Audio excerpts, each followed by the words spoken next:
Welcome to a night of total terror. In 1968, George Romero brought us Night of the Living Dead. It became the classic horror film of its We time. must not be lulled by the concept that these are our family members or our friends. They are not. They will not respond to such emotion. Now, George Romero brings us the most intensely shocking motion picture experience for all time. It gets up and kills. The people it kills get up and kill. When there is no more room in hell, the dead will walk the earth. First came the night, then came the dawn. Now comes the most eagerly awaited day in horror film history. Welcome back to Thursday of the Dead, episode 186. My name is Jace. Well, my prediction for the last episode actually came true, as my 4K edition of Martin has arrived. Back in episode 101, I mentioned growing up in the San Francisco Bay Area with my dad in the 1970s. This episode and the film Martin has a direct connection to that for me personally. I only met my dad's dad once, who was named Herman. He came to visit us once, and he stayed in San Francisco during his visit, and my dad and I were living in Daly City at the time. I was pretty young then, I'm guessing no older than 8. My dad and I drove to meet my grandpa Herman in downtown San Francisco, and we walked from his hotel to a restaurant. During that walk, I remember my dad talking with my grandpa while I tagged along behind them.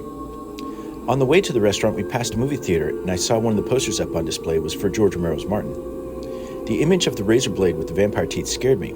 I was already into monsters at that point, but I was still susceptible to scary things, and that poster actually got me. We ate lunch, and my grandpa ordered corned beef hash, which I'd never heard of.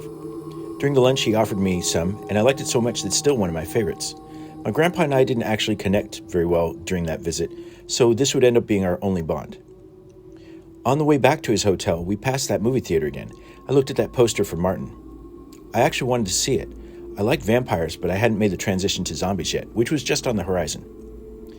It was years after that I finally watched Martin.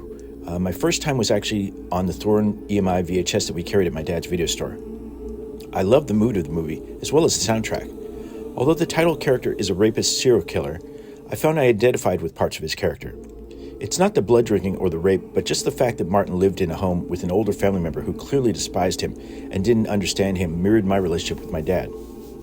I've since collected quite a bit of items from Martin, and I'm still searching for that original US theatrical poster. The soundtrack by Donald Rubinstein is one of my favorites, and it's one of the things that adds to the great mood of Martin. Now on to the Second Sight 4K set. I think it's nicely done. It's beautiful design. The set includes a nice booklet of essays and some nice color photos. It also includes a set of cool art cards. The 3-disc set includes the soundtrack CD, the 4K remastered disc, which also includes the older audio commentary by George Romero, John Amplis, and Tom Savini. I listened to this older commentary while I watched the restored version on 4K. The image quality isn't quite what I expected from Second Sight, especially after their incredible restoration of Dawn of the Dead. I think I'm spoiled at this point. Martin looks good, but like many other recent restorations from older movies from the 70s, the result is very grainy, and in the case of Martin, some of the colors look a bit dark. Overall, I'm very happy with this release. Considering I collect foreign VHS copies of this movie that I can't see or can't watch, I don't see how I couldn't be happy with this. Thanks for watching.